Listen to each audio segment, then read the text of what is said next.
Blessings everyone. आपको पता है साल्वेशन कभी भी इजी नहीं थी। साल्वेशन के लिए खुद यीशु मसीह a god himself in human flesh इस धरती पे आए, हमारे लिए कोड़े खाए, क्रॉस पे लटके, मर गया और तीसरे दिन मुर्दों में से जी उठे। बाइबल कहती है in the book of Ephesians chapter 2 verse 8 to 9 कि साल्वेशन एक गिफ्ट है जो परमेश्वर ने तुम्हें दिया। कोई मर गया ताकि तुम जिंदा रह सको, और जैसे यीशु मसीह ने हमारे लिए सेक्रीफाइस किया वैसे यीशु मसीह के 12 चेलों ने भी वही सब किया। यीशु मसीह के 12 चेलों ने अपनी लाइफ को सेक्रीफाइस किया, अपनी फैमिलीज को सेक्रीफाइस किया, अपना सब कुछ सेक्रीफाइस किया, जस्ट बिकॉज कि वो क्रिश्चियनिटी को जिंदा रख सके, ताकि वो हमारी फेथ को जिंदा रख सके, वो वर्ड ऑफ गॉड को हम तक पहुंचा सके। मैं आज आपसे बात करूंगा 12 चेलों के बारे में।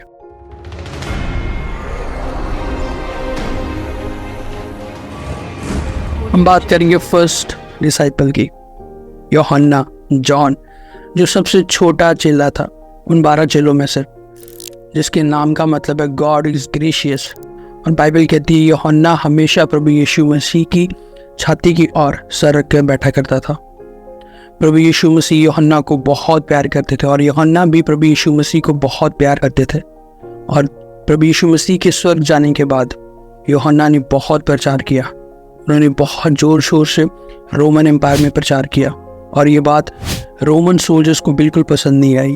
उन्होंने यूहन्ना को अरेस्ट किया, उन्हें बंदी बनाया और उन्हें कोलिसियम स्टेडियम में ले गए, जो कि आज रोम इटली में है। इस स्टेडियम एंटरटेनमेंट के लिए जाना जाता था हमेशा। और यहाँ पर एविडेंस कहते हैं, यहाँ पर जब यूहन्ना को, जॉन को लेकर आए, उन्हें गरम उबलती हुई कढ़ाई में डाल दिया, पर उन्हें कुछ नहीं हुआ क्योंकि परमेश्वर उनके साथ था और एक कबूतर उनके ऊपर आके बैठ गया। जब ये मिरेकल कोलिसियम स्टेडियम के लोगों ने देखा, उन्होंने यीशु मसीह को एक्सेप्ट किया, उन्होंने बिलीव किया यीशु मसीह पर और बहुत सारी सोल्स को सेव किया। और ये बात रोमन सोल्जर्स को बिल्कुल पसंद नहीं आई। रोमन सोल्जर्स ने उन्हें पतमोस आइलैंड में भेज दिया और वहाँ उन्हें बंदी बना दिया, जहाँ कोई नहीं था। ये वो आइलैंड था पतमोस, जहाँ पर प्रभु यीशु मसीह ने उन्हें प्रकाशित वाक्य द बुक ऑफ रेवलेशन दी। और यही वो आइलैंड था जहाँ यूहन्ना ने प्रकाशित वाक्य को लिखा, और वो काफ़ी बुजुर्ग हो गए थे अपनी एज में। और रोमन एम्पायर ने ये डिसाइड किया कि उनको इफिसुस में भेज दिया जाए, और वहाँ पर वो काफ़ी समय रहे और वहाँ पर हजूरी में रहे, बहुत प्रार्थना की उन्होंने। और एट लास्ट 19 AD में उनकी नेचुरल डेथ हुई। अब हम बात करेंगे एंड्रयू, अंद्रयास की, जो शिमोन पतरस का भाई था। और अंद्रयास सबसे पहला चेला था वो यीशु मसीह को जिसने फॉलो किया। प्रभु यीशु मसीह के जाने के बाद अंद्रयास ने बहुत शहरों में, बहुत देशों में जाके यीशु मसीह का प्रचार किया और बहुत लोगों को यीशु मसीह के बारे में बताया, और बहुत लोगों ने यीशु मसीह पर बिलीव किया और अपनी लाइफ यीशु मसीह को दी। और जब अंद्रयास ग्रीस में गए, वहाँ भी बहुत जोरों शोरों से प्रीच किया और वहाँ पर एक मूवमेंट स्टार्ट कर दी क्रिश्चियनिटी की, जो कि वहाँ के गवर्नर एगस को बिल्कुल अच्छा नहीं लगा। और एगस ने ये हुक्म दिया कि अंद्रयास को 3 दिन एक्स शेप की क्रॉस पे लटका दिया जाए। और 3 दिन वहाँ पे लटके होने के बावजूद भी अंद्रयास ने बहुत प्रचार किया। जो लोग वहाँ से गुजरते थे उन्होंने अंद्रयास का प्रचार सुना और बहुत लोगों ने अंद्रयास पर बिलीव किया, उसके प्रचार पर बिलीव किया। बट कुछ लोगों ने अंद्रयास पर पथराव किए, जिस कारण 3 दिन के बाद अंद्रयास की वहाँ पर मृत्यु हो गई, अंद्रयास की वहाँ पे डेथ हो गई AD 60 में। अब हम बात करेंगे थर्ड, पीटर, शिमोन पतरस। पीटर जो ग्रीक वर्ड है पेत्रोस, जिसका मतलब है द रॉक। और प्रभु यीशु मसीह ने कहा था कि पतरस, इस चट्टान पर मैं अपनी कलीसिया खड़ी करूंगा। पतरस पढ़े लिखे नहीं थे, बट वो काफ़ी इंटेलिजेंट थे क्योंकि प्रभु का आत्मा उसके साथ था।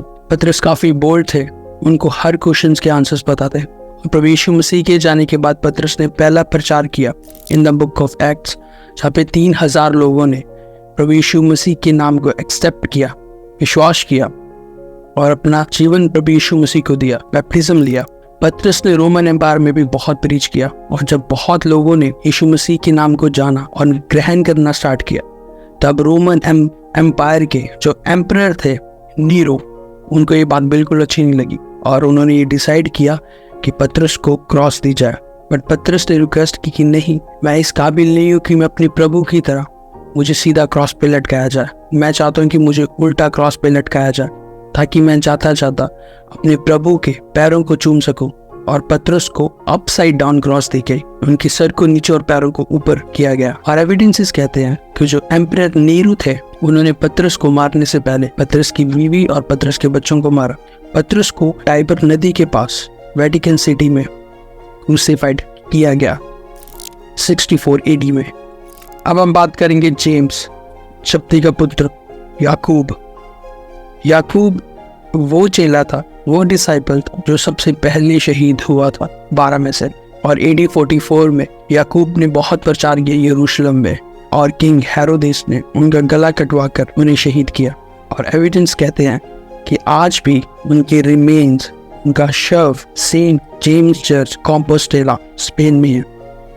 5th, फिलिपुस, जिसको हम फिलिप कहते हैं। यीशु मसीह के स्वर्ग जाने के बाद फिलिप ने बहुत जगह प्रीच किया, Greece, Syria, minor Asia, Turkey.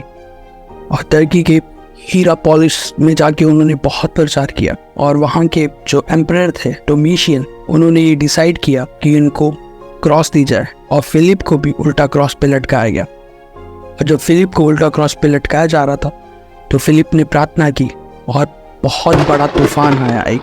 और वहाँ खड़े हुए लोगों ने जब ये चीज़ देखी, लोगों ने ये मांग की कि फिलिप को उतारा जाए, क्योंकि लोगों ने वो मिरेकल देखा था। फिलिप की प्रार्थना सुनी थी कि उसकी प्रार्थना से बहुत बड़ा तूफान आया, और लोगों ने मांग की कि फिलिप को उतारा जाए, बट वो मांग पूरी नहीं की गई। और 80 AD में फिलिप को क्रूसीफाई किया गया, उनको शहीद किया गया।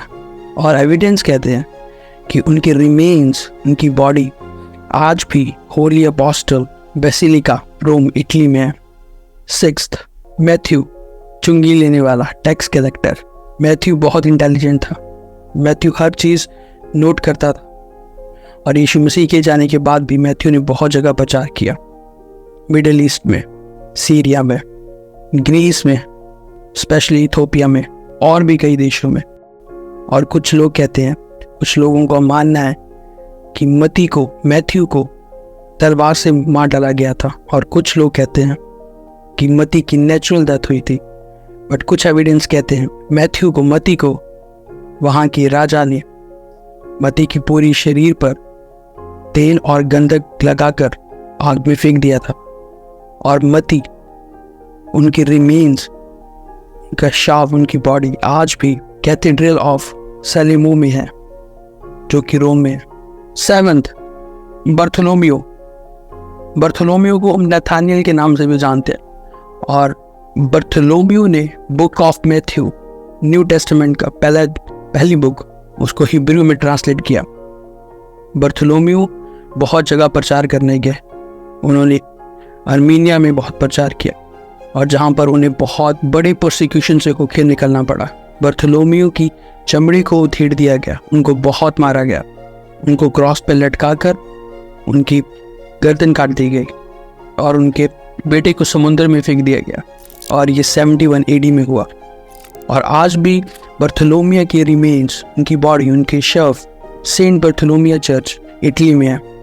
8th, थोमा, डाउटिंग डिसाइपल, इसको डाउटिंग डिसाइपल भी कहते हैं। ये वो चेला था जिसने शक किया था और कहा था कि जब तक मैं यीशु मसीह के जख्मों पर अपनी उंगली ना डालूं तब तक मैं बिलीव नहीं करूंगा, तब तक मैं विश्वास नहीं करूंगा। और जब थॉमस ने ये चीज़ की, उसके बाद थॉमस ने बोला, माय लॉर्ड माय गॉड, मेरे परमेश्वर, मेरे प्रभु। थॉमस ने मिडल ईस्ट में प्रचार किया। मिडल ईस्ट के बाद वो एशिया में आए, और एशिया में स्पेशली इंडिया में, इसलिए उनको अपोस्टल ऑफ इंडिया भी कहा जाता है। थॉमस ने इंडिया में बहुत जगह प्रचार किया, north India, specially south India.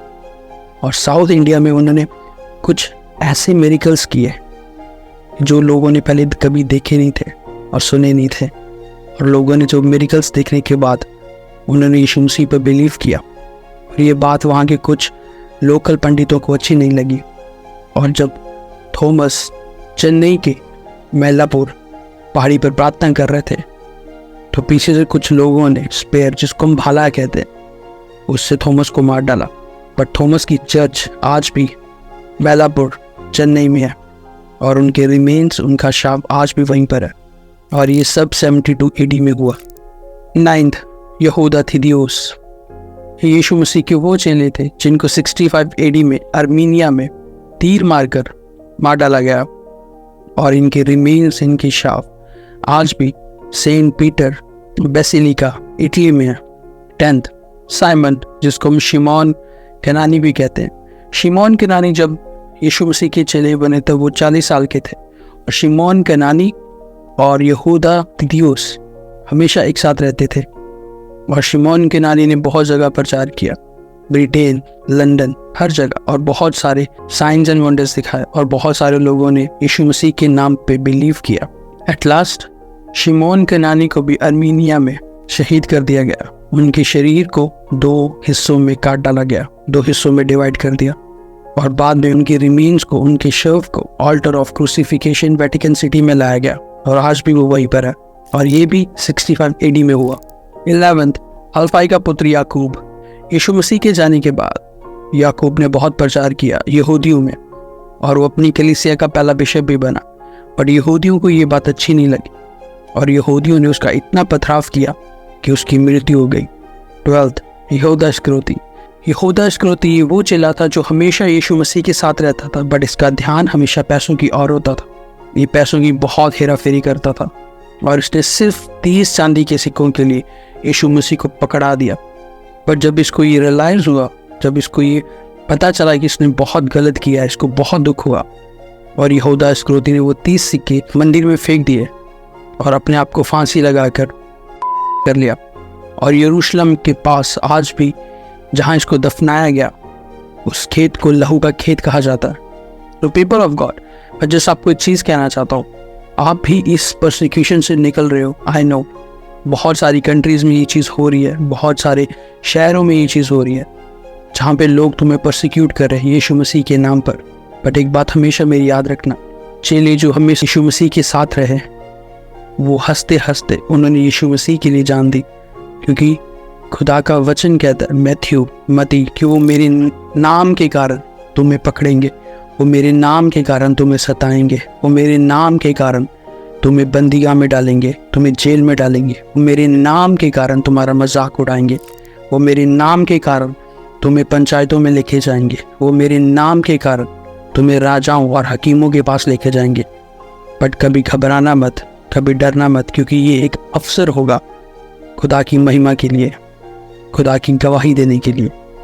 God bless you. खुदा आपको आशीषित करे।